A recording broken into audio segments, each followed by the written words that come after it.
The smell of fresh pancakes and coffee filled the Mercer kitchen, wrapping the morning in warmth. Daniel sat at the table, flipping through the newspaper, though he wasn't reading a single word. Across from him, Isabelle was scrolling through her phone, absent-mindedly stirring her untouched coffee. "You're working again today?" Daniel finally asked, keeping his tone light. Isabelle didn't look up. "Yeah, a few important showings. The market's insane right now. Can't afford to slow down." Daniel frowned. "But we were going to take the kids to the lake today. You promised." She sighed, rubbing her temple. "I know, Dan, but this deal could be huge. We can go another time. That's what you said last weekend. And the weekend before." His words hung in the air like a storm cloud, but Isabelle just took another sip of her coffee, her gaze fixed on her phone as if it held something far more important than the conversation. Across the table, Sophia, their 12-year-old daughter, finally spoke up. "Mom, you promised you'd help me pick out an outfit for picture day. We were supposed to go shopping." Isabelle glanced at her daughter and forced a smile. "We will, sweetie. Just not today. Maybe later this week?" "Later this week, you'll be working," Sophia muttered under her breath, but loud enough for Daniel to hear. Jacob, their 8-year-old son, put down his fork. "And what about my soccer game? You said you'd come watch me practice." For a moment, just a flicker, guilt flashed across Isabelle's face. But then it was gone, replaced by that same tired, practiced smile. "I'll make it up to you guys, I promise," she said. Promises. Daniel had lost count of how many she'd made lately. "At least a breakfast with us," he tried one last time. She shook her head. "I can't. I have a meeting." "On a Sunday morning?" Her jaw tightened. "Daniel, please don't start." He exhaled slowly, letting it go. "Again. Fine. Just call me when you're done." She kissed the kids on their foreheads, barely brushing her lips against Daniel's cheek before grabbing her purse and heading out. As the door closed, an uncomfortable silence settled over the kitchen. "Mom's always leaving," Sophia muttered, picking at her food. Daniel forced a smile. "She's just busy." Sophia wasn't convinced. "Too busy for us?" Daniel didn't have an answer for that. The lake was beautiful that afternoon, the sky stretching endless and blue above them.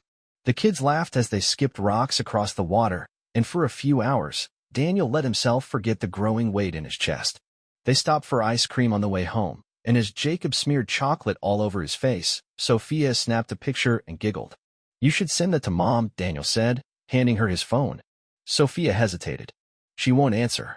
Daniel's stomach twisted, but he said nothing. Instead, he just drove them home, trying to ignore the ache in his chest. That night, as he tucked Jacob into bed, the boy looked up at him with wide, serious eyes. "Dad?" "Yeah, buddy? Are you and Mom okay?" Daniel swallowed hard. "Of course we are. Why would you ask that?" Jacob shrugged. "She's always gone. And you look sad when she leaves." For a long moment, Daniel just stared at him, caught between the truth and the lie. Finally, he ruffled his son's hair and forced a smile. "Everything's fine. Get some sleep." But as he turned off the light and closed the door, the doubt gnawed at him. Everything was not fine. A few days later, Daniel met his sister, Charlotte, for lunch. "You look like hell," she said as she sipped her iced tea. "Nice to see you too, Char." She set her glass down, her expression softening. "Seriously, what's going on?" Daniel hesitated, staring down at the table. Could he say it out loud? The thoughts that had been creeping into his mind for months now? "It's Isabelle," he finally admitted. "She's been different, distracted, distant." Charlotte leaned back, crossing her arms. "Have you talked to her about it?" "Every time I try, she brushes it off." Charlotte exhaled slowly, her expression unreadable. "Dan, do you think she's cheating?" Daniel blinked. The question hit him like a punch to the gut. "No," he said quickly. Too quickly. "Isabelle would never do that." Charlotte sighed, swirling her straw in her drink. "I hope you're right." So did he. That night, long after Isabelle had fallen asleep, Daniel lay awake beside her, staring at the ceiling. Her phone vibrated on the nightstand, lighting up the darkroom. "Can't wait to see you again. Last night was amazing. Same place this weekend?" Daniel's stomach dropped. His pulse pounded in his ears as he reached for her phone, his hands shaking. But as his fingers brushed the screen, Isabelle stirred. What are you doing?" she murmured, her voice thick with sleep. Daniel pulled his hand back. "Nothing. Just checking the time."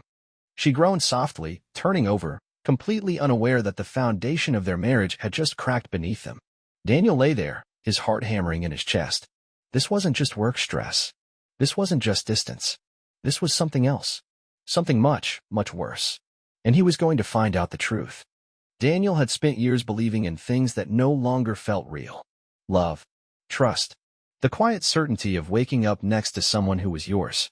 Now, as he sat in his car outside Jacob's soccer practice, staring at the message on Isabelle's phone, those beliefs crumbled into dust. Can't wait to see you again. Last night was amazing. Same place this weekend? He had read the words over and over, like a wound he couldn't stop pressing. His wife was lying to him. Cheating. With someone else. And yet, here he was, still wearing his wedding ring, still playing the role of a devoted husband, still pretending for the sake of his children. A sharp knock on the car window made him flinch. Jacob's grinning face peered through the glass. Dad, did you see my goal? Daniel swallowed hard, shoving his phone into his pocket. Yeah, buddy, he lied, forcing a smile. You were incredible. Jacob climbed into the car, still buzzing with excitement. Coach says I might start next game. Daniel reached over and ruffled his son's hair, the warmth of Jacob's little body grounding him for a moment. That's awesome, Jake. I'm proud of you. Jacob beamed, his happiness so pure, so untouched by the weight pressing down on Daniel's chest. How could he protect that? How could he shield his son from the truth that would eventually come crashing down around them all? That night, Daniel sat at the kitchen table, pretending to read emails on his laptop. The kids were upstairs, their laughter drifting faintly through the house. Then the front door opened.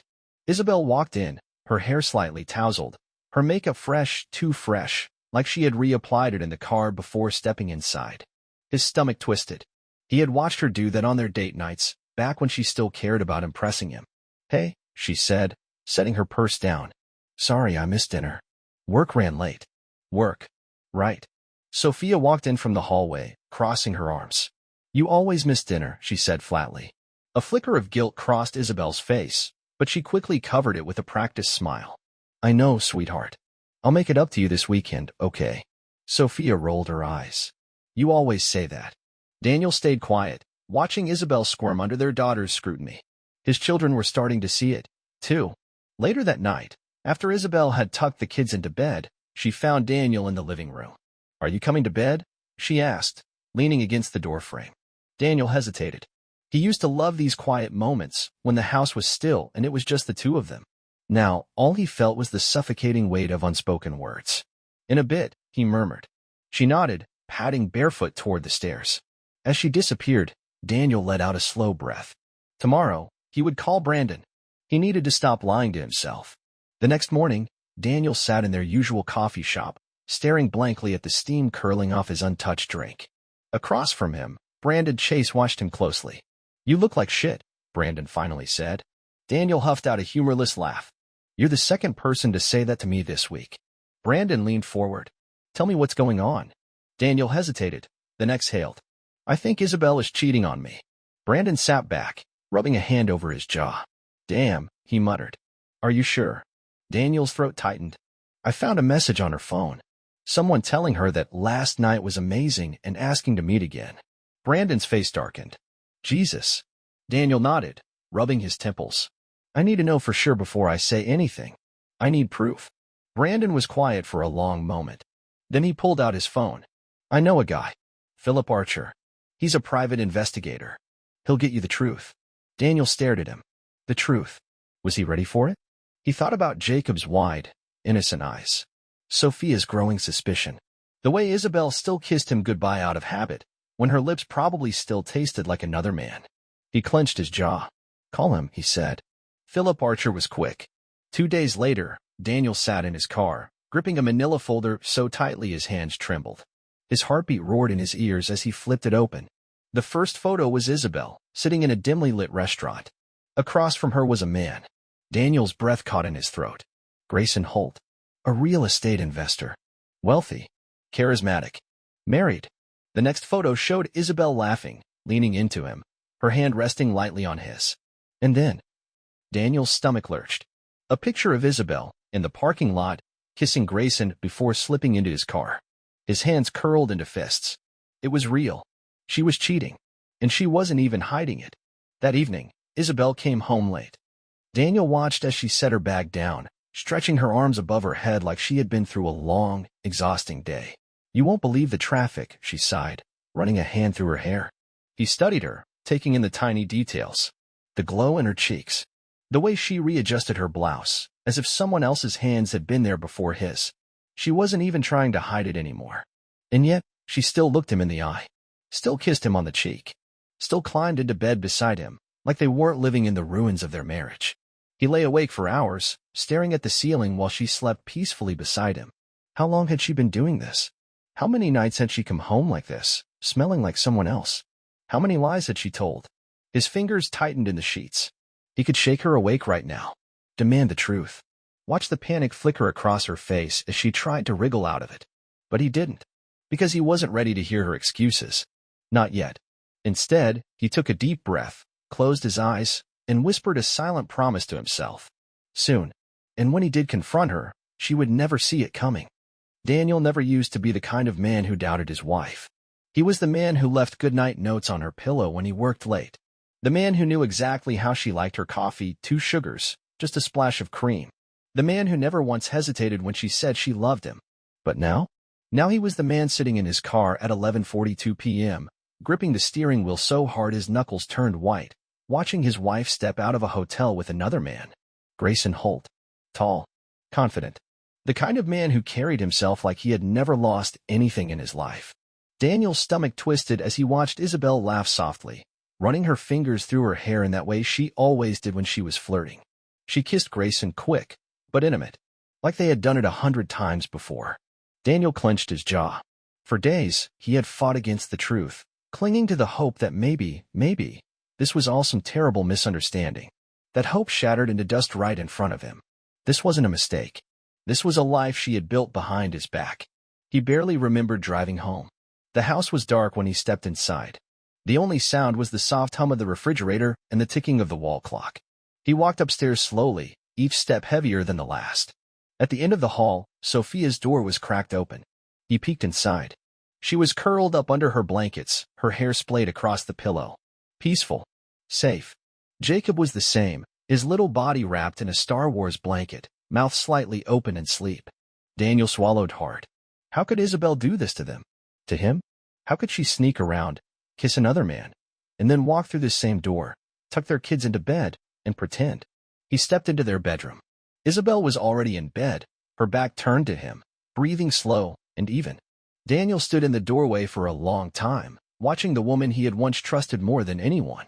He thought about how easily she had lied to him tonight, how easily she had come home and slipped into bed, still carrying the sin of someone else. His fists clenched at his sides. Not yet. Not tonight. But soon. The next morning, Daniel sat in the kitchen, drinking his coffee in silence. Isabelle walked in, stretching, looking refreshed. Morning. He studied her. She looked so normal, like she hadn't just spent the night in another man's arms. She walked over and kissed his cheek. Daniel's stomach turned. Did you sleep well? He almost asked. Did he kiss you goodbye? Did you miss me at all? But he swallowed the words, forcing himself to nod. Yeah, you. Exhausted, she sighed, grabbing her coffee. Work is killing me. He almost laughed. Lies. Lies. Lies. Jacob ran in, still in his pajamas, his hair wild from sleep. Mom, can we go to the arcade today? Isabelle winced. Oh, sweetie, I have meetings all afternoon. Jacob's face fell. But you said. I know, she cut in quickly, ruffling his hair. Next weekend, I promise. Daniel tightened his grip on his mug. Another broken promise. Another day she would spend with him. That afternoon, Daniel met Brandon in a quiet bar. His best friend took one look at him and swore under his breath. Shit. It's worse than you thought, isn't it? Daniel exhaled sharply. She's been meeting him at a hotel. Brandon's expression darkened. Bastards. Daniel shook his head. It's more than just sex, Brandon. I can see it. The way she looks at him. The way she laughs. She's. He swallowed hard. She's happy with him. Brandon leaned forward. So what are you going to do? Daniel stared at his drink. I don't know. You do know, Brandon said firmly. You just don't want to say it. Daniel closed his eyes. Divorce. The words sat on his tongue like poison. He hated the thought of it. Hated the idea of tearing their family apart. But Isabelle had already done that. She had made her choice. And now he had to make his. 2 days later, Philip Archer called. I found something else, the private investigator said. Daniel frowned. What do you mean? There was a pause. Then Philip said, "Meet me in person. You need to see this yourself." An hour later, Daniel sat across from Philip in a dimly lit office. The investigator slid a flash drive across the desk. That's surveillance footage from a financial firm downtown. 2 weeks ago, Isabelle and Grayson went into a private meeting there. They were inside for over an hour. Daniel frowned. Why does that matter? Philip leaned forward. Grayson Holt is under investigation for fraud. Daniel's stomach dropped. What? He's been moving money through shell companies for months. If Isabelle is involved. Philip exhaled. Then it's more than just cheating, Daniel. It's a crime. Daniel sat back, his mind spinning. His wife wasn't just betraying him. She was helping Grayson. And if the authorities caught on to it, she could lose everything. That night, Daniel sat at the dinner table, watching Isabelle as she scrolled through her phone. For so long, he had believed that she was simply unhappy. That maybe he had failed her in some way. That maybe, deep down, this was his fault. But now he saw the truth. This wasn't just an affair. It was a life she had chosen. And Daniel wasn't going to let her take him down with her. At midnight, he called Brandon. "I need a lawyer," Daniel said, his voice steady. Brandon was silent for a moment. Then, "You're sure?" Daniel looked at the woman sleeping beside him. He thought about their children, about all the nights she had lied, about how she had risked everything for a man who would never love her the way he once had. "I'm sure," he said. This wasn't about revenge anymore. It was about survival. Daniel had never felt this awake. Not after a full night's sleep, not after a strong cup of coffee. Nothing had ever made his mind this sharp, this clear. Because for the first time in months, he had a plan. For weeks, he had been watching, waiting, drowning in questions. Now he finally knew the truth. Isabelle wasn't just unfaithful, she was complicit. And tonight, she was going to learn that he wasn't the fool she thought he was. He had spent all day preparing. First, a meeting with Rebecca Lawson, one of the best divorce attorneys in the city. She had taken one look at the evidence Philip had gathered, photos, videos, bank records, and told him exactly what he needed to do. "File first," she had said, tapping a pen against the desk. "Take control before she realizes what's happening." Then, a meeting with Alexis Monroe, a journalist who had been investigating Grayson Holt's shady financial dealings for months. "You sure you want to go public with this?" she had asked. Daniel had nodded. "I want the truth out there. I want people to see who they really are." Alexis had smirked. "This is going to make waves." Good. Now, all that was left was Isabelle. That evening, Daniel sat at the dinner table, watching his wife pretend to be exhausted from work, pretend to be a devoted mother as she half listened to Jacob's story about soccer practice, pretend to be his wife. He clenched his jaw, forcing himself to stay calm. "Not yet." Sophia pushed her plate away. "Mom, are you going to be home this weekend?" Isabelle hesitated, glancing at Daniel. I might have to work." Sophia scoffed. "Of course you do." Daniel's lips twitched. Even his daughter had stopped believing her. Isabelle sighed. "Sweetheart, I'll try to make time." "You always say that." The tension in the room thickened. Isabelle shifted uncomfortably, then looked at Daniel for support. He just smiled. "They're right, you know. You are always busy." She blinked. "Daniel, don't start." I get it," he continued smoothly. "Real estate is demanding. All those meetings, late nights, secret hotel rooms." The color drained from Isabelle's face. Jacob frowned. "What hotel rooms?" Isabelle forced a laugh. "Daniel, what are you talking about?" He leaned forward, resting his elbows on the table. "Grayson Holt," he said quietly. "You want to tell the kids who he is?" Silence. Sophia's fork clattered against her plate. Jacob looked confused. "Who's Grayson?" Daniel never took his eyes off Isabelle. Her hands trembled as she reached for her water glass. "Daniel, I know everything," he said, his voice calm. "The hotel, the fake work meetings, the money laundering." Her breath hitched. The kids were staring now wide-eyed. Daniel exhaled slowly. "I think you and I should have a private conversation." Upstairs, behind the closed bedroom door, Isabelle snapped. "You followed me?" she hissed. Daniel crossed his arms. "Would you rather I kept trusting your lies?" Her hands clenched into fists. "You had no right. You had no right to destroy our family." Her nostrils flared. "This is not what you think it is." "Oh, really?" Daniel stepped forward, his voice low and deadly. "Then explain the money transfers. The private meetings. The fact that Grayson Holt is about to be arrested, and you're right in the middle of it." She paled. And there it was. the flicker of real fear in her eyes. She knew. She knew she was in deep. Daniel shook his head. You didn't just cheat on me, Isabelle. You put our kids' future at risk. Do you even care?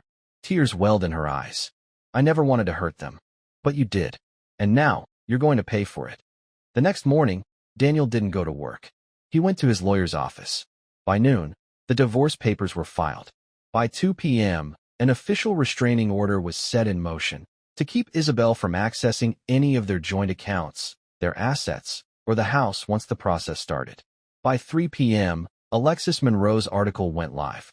Within minutes, the internet exploded.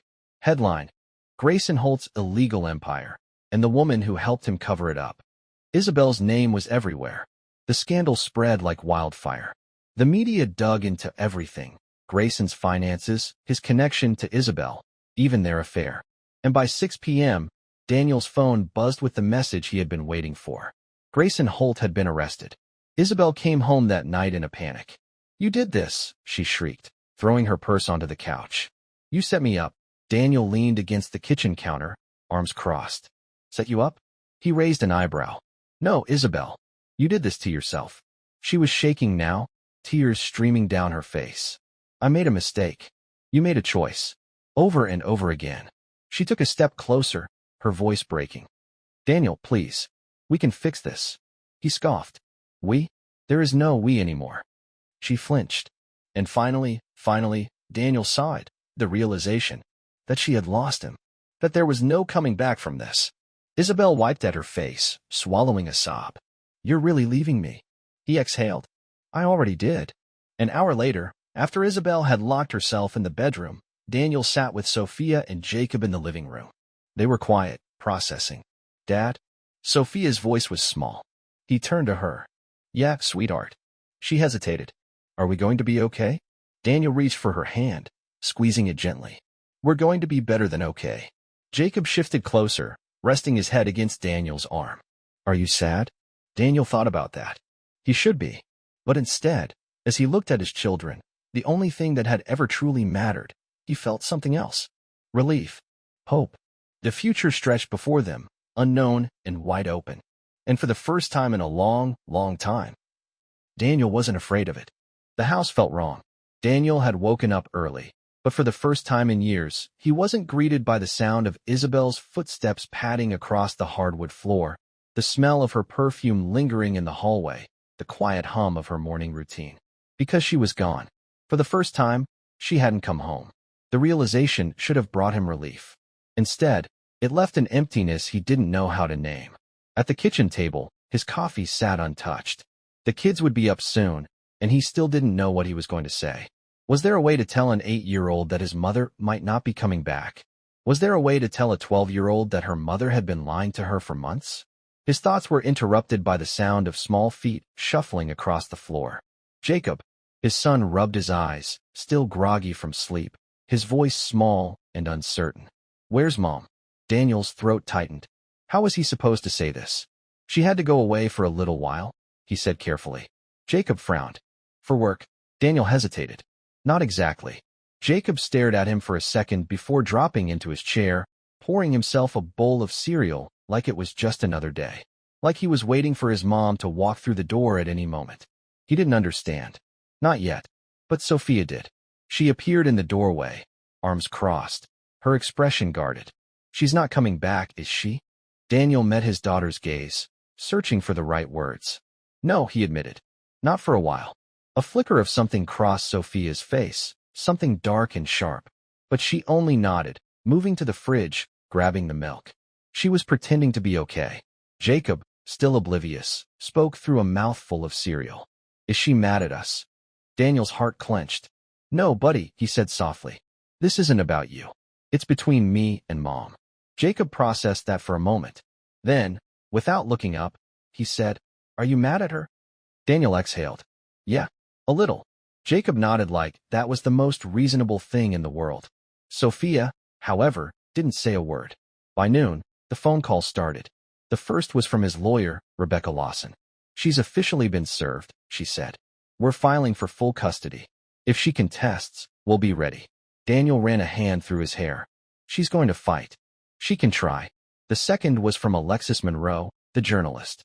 "You should check the news," she said, her voice buzzing with excitement.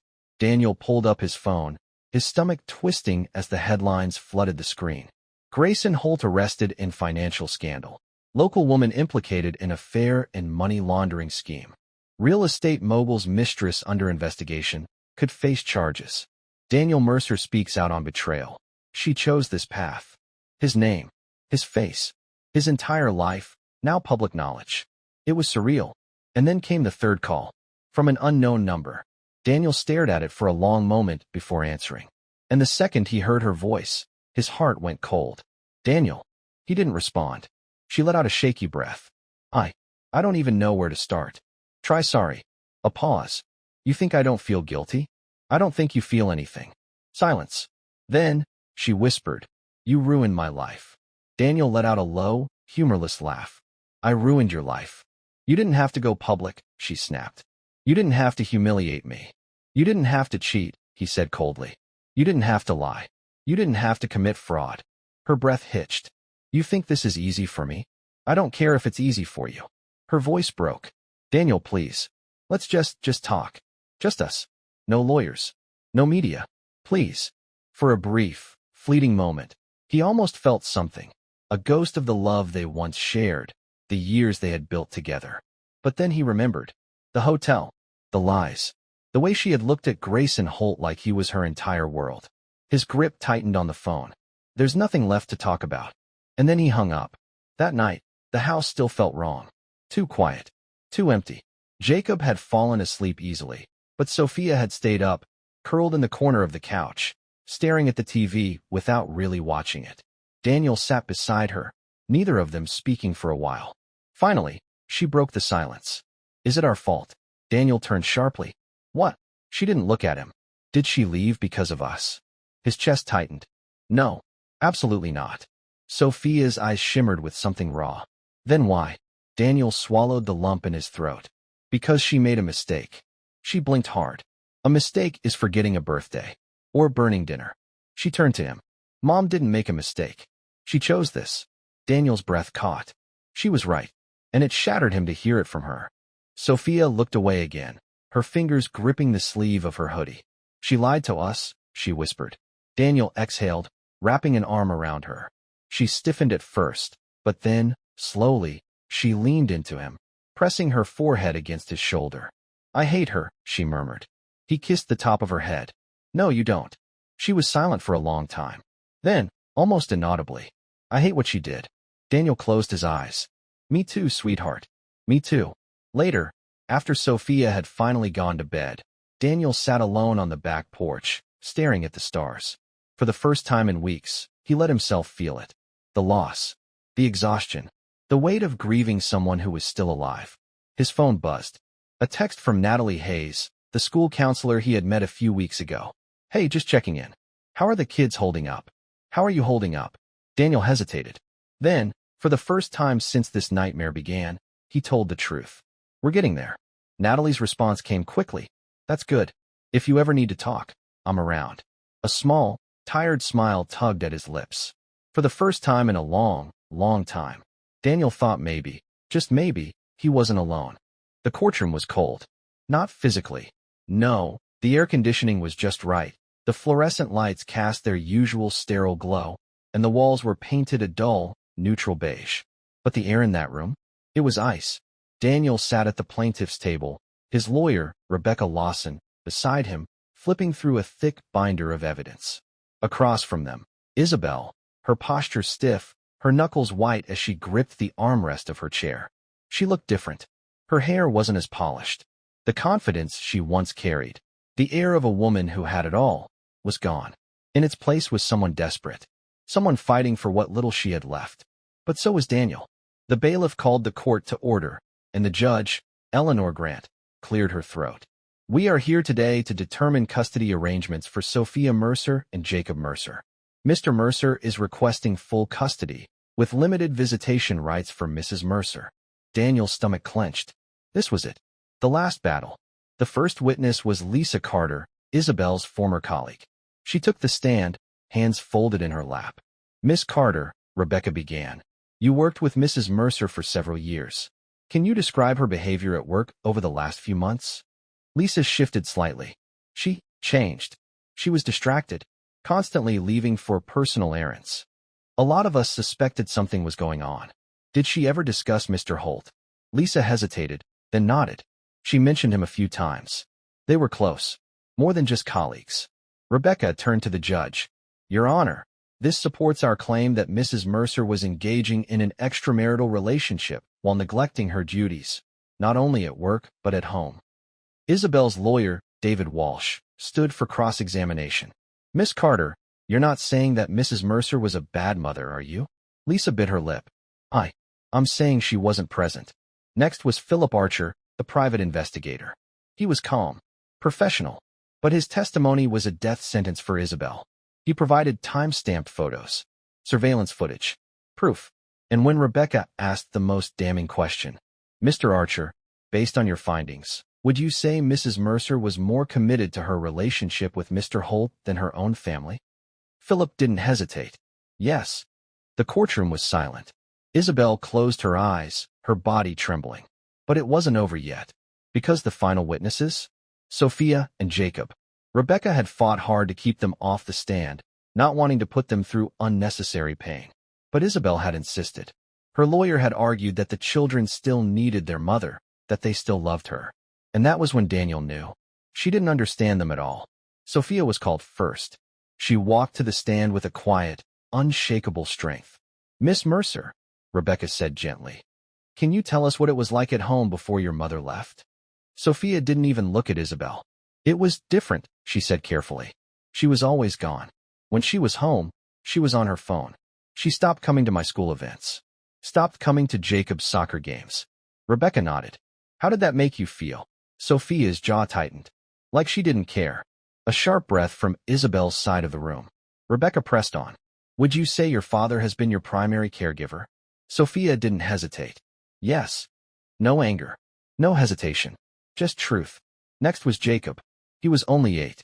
Too young to fully understand the weight of this moment.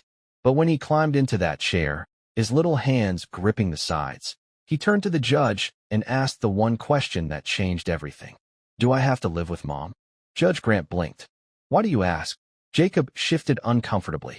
Because she's never there. The judge studied him. And you think your dad is there for you? Jacob nodded. He helps me with my homework. And he always watches my games. He makes pancakes on Sundays. Daniel swallowed hard. He had spent months wondering if he was enough for his children. And in one sentence, Jacob had answered that question.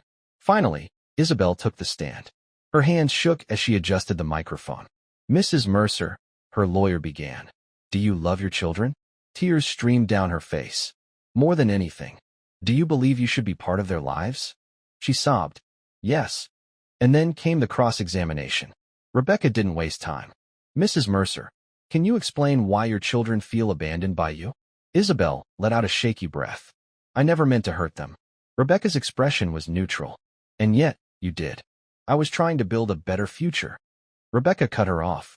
By having an affair? By engaging in financial fraud? By choosing a man over your own family? Isabelle broke. I made a mistake. Silence. Then Rebecca asked, how many? The room was still. Because everyone knew the answer. Too many. The judge called for a short recess. Daniel stood, shaking out his hands, exhaling a breath he hadn't realized he was holding. Isabelle approached him, her eyes red, desperate. Daniel, please. He turned to her slowly. What? Her lips trembled. I know I messed up. I know I. Stop. His voice was quiet, but firm. This isn't about me. It's about them. She swallowed hard. I love them. Daniel studied her for a long moment. I know, he admitted. But love isn't enough. When court resumed, Judge Grant took her seat and sighed. This is never easy, she began. But in this case, the evidence is overwhelming. Daniel's heart pounded. The court finds that sole custody of Sophia Mercer and Jacob Mercer will be granted to Daniel Mercer. Mrs. Mercer will be granted limited visitation rights under supervision. A choked sob from Isabelle's side. Daniel exhaled. It was over. He had won. Not just the case. Not just custody. He had protected his children. And for the first time in months, he felt free. That night, as Daniel tucked Jacob into bed, his son looked up at him sleepily. Dad? Yeah, buddy? Are we gonna be okay? Daniel smiled, smoothing his son's hair. We already are. Across the hall, Sophia sat on the floor of her room, flipping through an old photo album. Daniel sat beside her, and she leaned her head against his shoulder. She's never coming back, is she? She whispered. He wrapped an arm around her. Not in the way you remember. She swallowed hard. I miss her. Daniel pressed a kiss to her temple. Me too.